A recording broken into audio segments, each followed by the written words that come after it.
Welcome back to another video. In my last video, I talked about how I have been doing poorly on my reading goal for the year. And since then, I've actually finished the book that I was currently on, which is 12 Rules for Life. And while Jordan Peterson is a great writer, a lot of these rules can get very in-depth and use a lot of references.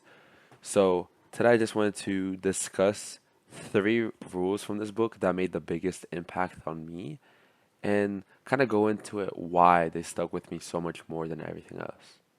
So the first rule that stuck out to me was rule number 4, which says, compare yourself to who you were yesterday, not to who someone else is today. And the reason I think this is so important is because nowadays with social media, we constantly see people flexing these rich lifestyles and making it seem like they're so financially well off and that they're living this great life. But in truth is, you never know. Some people are trying to portray that status. They might be in debt, they might be struggling. And when you're looking at these people and then going back to your life can seem very boring and lame almost. Like it makes you feel bad about yourself because you're not living this crazy lifestyle that you get to see that's portrayed on social media. Even if it's faked for social media, you can still feel as if your life is meaningless because you're not having those social media worthy experiences. Another thing this rule really covers is comparing yourself with others. While competition is a great thing that you can use to motivate not only yourself but those around you to improve yourself, comparison is a totally different thing.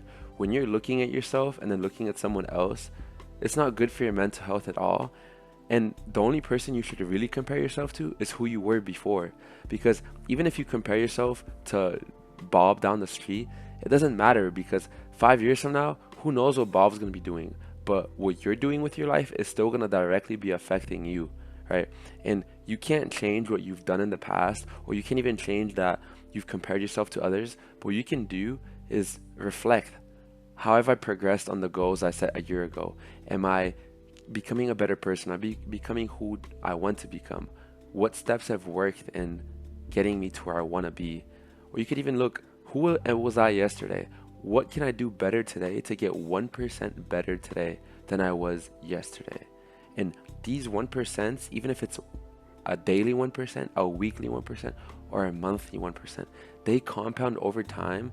And before you know it, you will have these habits and you'll be this new person who you've been dreaming to be when you forget about comparing yourself to others and just focus on improving who you are as a person.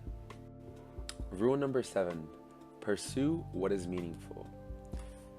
In the previous rule, we really focused on improving oneself. And I think the best way to improve oneself is to use your time wisely. These two rules really work well together. And especially now that I've started working, I have a lot less free time than when I was in college because obviously I have work 8 hours a day. And especially in my shoes, it's super important what I decide to do with the limited time that I have left after work. You know, I could go home and spend it just playing video games and make that my daily routine, do that every single day, and I would get some enjoyment and utility from playing these video games. But our time on this planet is limited. So I want to live my life to the fullest and live a life of no regrets. I don't want to get old and feel like I wasted my time and I didn't do everything I wanted to do. It's so much more important for me to do things like recording these YouTube videos, to work out, to hang out with my friends and make core memories. These experiences are something that cannot be replaced and they add meaning to my life. There's so much value in these. When you choose to waste your time that you have, your limited precious time, scrolling through Instagram Reels the whole day or TikToks or whatever, you're missing out on these opportunities in life to go out, to go see things, go spend time with people important to you and build those connections. And those things take time. They're not always going to be the quick and easiest thing to do, right? It's so much easier to stay at home and play the video games, to watch those TikToks. So sometimes in life, you have to reject the easy thing. I'd say even often in times you have to reject the easy thing, because if getting bigger muscles, getting rich, and living a meaningful life was easy, everyone would do it. But it's about the sacrifice of choosing the hard, right? And I always like to think of this. I've heard the saying plenty of times. It's either way, you have to do something hard. So you get to choose your hard. You have the choice. Would you rather live the easy life now, but face the hard regrets later that you didn't do everything you wanted to do in life, that you didn't have those meaningful moments and connections and those valuable experiences that you could tell your grandkids about?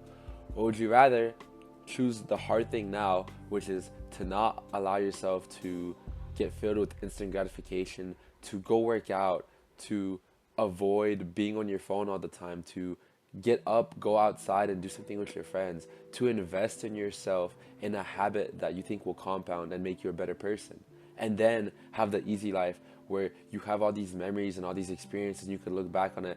I'm glad, like saying that I'm glad I took that risk and I did those hard things because now they're paying off and I have something to show for my life and leave behind as a legacy to those after me.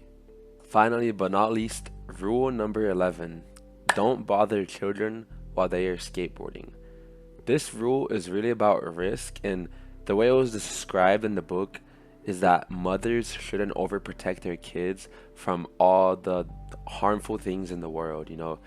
Like, skateboarding is a great example of this.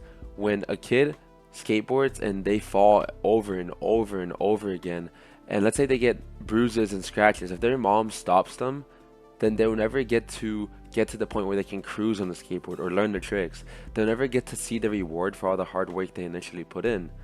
So it's very important to let not only kids in this situation, but let ourselves have this courage to try things, you know, to take on risks and be resilient when it comes to it. You know, sometimes you'll get hurt. Things will not always go your way. They might be horrible, you know, but it's part of learning. And the way you learn and grow and have these experiences is by taking the risk. Sometimes you have to hop on the skateboard, you know, you have to, it's like learning a bike. This is the great example. At one point, you have to go with no training wheels and with no one helping you. You just have to send it. You will never reach the point of riding a bike until you full send it without the training wheels and without someone to hold the steering wheel for you. And that is the risk that you must take to gain something. It's almost equivalent exchange. You have to take the risk to receive the knowledge and keep the skills that you get from it. And that's really what there is to this rule, is that growth requires risk. Risk is essentially the prerequisite to growth. You know, when you start a business and it fails, that's cool. It failed. Why did it fail? What can you take away from this? Okay, nice. Then now you're smarter, you're one step ahead from where you were, and you could try again. And each time you fail, you just get another learning experience. There's always something to learn from. The other day, I had one of my friends ask me if there's anything I regret in life. And I do not have any regrets in life, is I view everything as a learning experience. Everything has happened for a reason, and there's always a lesson that I could take away from everything that has occurred in my life.